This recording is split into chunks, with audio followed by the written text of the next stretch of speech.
नमस्कार, मैं हूं दीप और आप देख रहे हैं झलको क्राइम। उम्मीद है कि आप सभी स्वस्थ होंगे, सुरक्षित होंगे। आज की जो सच्ची घटना आपको मैं बताने वाला हूं, आज की जो क्राइम स्टोरी मैं आपको सुनाने वाला हूं, ये कहानी है एक राजस्थान की, लेकिन इसके तार जो जुड़े हुए हैं वो महाराष्ट्र से लेकर दुबई तक जुड़े हुए हैं। इस कहानी की शुरुआत होती है साल 2015 के अंदर MNIT इंस्टीट्यूट पुणे में जो है, यहाँ पर फैजल जो कि प्रतापगढ़ का रहने वाला है, मुस्कान मुंबई की रहने वाली, और इन्हीं का एक दोस्त और हसनैन, ये उदयपुर का रहने वाला, ये तीनों एक ही जगह MBA कर रहे हैं।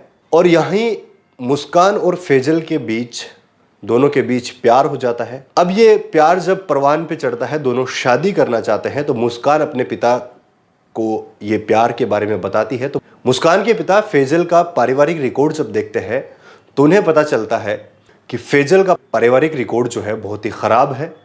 फैजल का पिता भी क्रिमिनल था। ये बात पता हो चलने के बाद में कोई भी पिता नहीं चाहेगा कि अपनी बेटी का हाथ ऐसे परिवार में दे, और ये सोचकर उसके पिता इस रिश्ते से इनकार कर देते हैं। लेकिन मुस्कान और फैजल दोनों भागकर शादी कर लेते हैं। दोनों भागकर शादी करने के बाद कुछ वक्त जब गुजरता है, कुछ समय के बाद दोनों के बीच आपस में झगड़े होना शुरू हो जाते हैं, और वो झगड़ों की वजह से मुस्कान फैजल को छोड़कर वापस मुंबई लौट आती है। मुंबई लौटने के बाद जब मुस्कान वापस फैजल के पास नहीं लौटती है, तो फैजल मुस्कान को लेने के लिए मुंबई आता है, और वहाँ पर फैजल के पिता और उसका भाई दोनों मिलकर फैजल के साथ मारपीट करते हैं।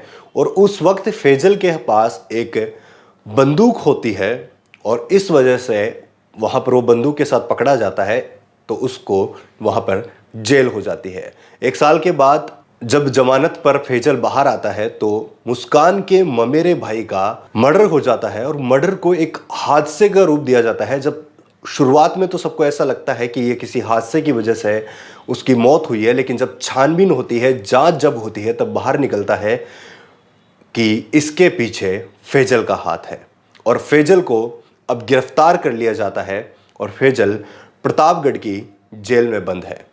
लेकिन जो मुस्कान के पिता और मुस्कान का भाई, इन दोनों को इस बात से संतुष्टि नहीं थी, और उनके अंदर बदले की भावना जो है अभी तक जली हुई थी, बदले की आग जो थी वो जली हुई थी। इसलिए ये दोनों मिलकर इसको मारने की प्लानिंग करते हैं, और इनको ये बात पता होती है कि जो फैजल है उसको मेडिकल ग्राउंड के लिए प्रतापगढ़ से उदयपुर लाया जाता है। तो जेल में मारना मुश्किल काम था, इसलिए ये लोग प्लान बनाते हैं कि इसको जब मेडिकल ग्राउंड पे लाया जाएगा तब इसको उदयपुर के अंदर मारेंगे। अब यहाँ पर वो लोग हसनैन और एक परवेज नाम के शार्प शूटर को मुस्कान के भाई और पिता वहाँ पर हायर करते हैं, और ये सुपारी जो है, फैजल को मारने की सुपारी, इन दोनों को दे देते हैं, और ये दोनों उदयपुर भी पहुँच जाते हैं। लेकिन ये सारी जानकारी जो है SOG की जो टीम है उसको मिलती है, और SOG टीम उदयपुर पुलिस को ये जानकारी पहुंचाती है। तो इन दोनों को उदयपुर के अंदर फैजल को मारने की फिराक में घूमते हुए पकड़ लिया जाता है। और जब शार्प शूटर और हसनैन दोनों को पकड़ा जाता है, जो कि फैजल का ही दोस्त था, इनसे जब पूछताछ होती है तो इस सारी कहानी का खुलासा होता है। आज की क्राइम स्टोरी के बारे में आपकी क्या राय है, कमेंट सेक्शन के अंदर कमेंट करके जरूर बताएगा। साथ ही साथ क्राइम से जुड़ी और खबरें और कहानियां सुनने के लिए आप हमारे चैनल झलको क्राइम को सब्सक्राइब करके पास ही बना बेल आइकन दबा लीजिए। मैं हूं दीप। जय हिंद।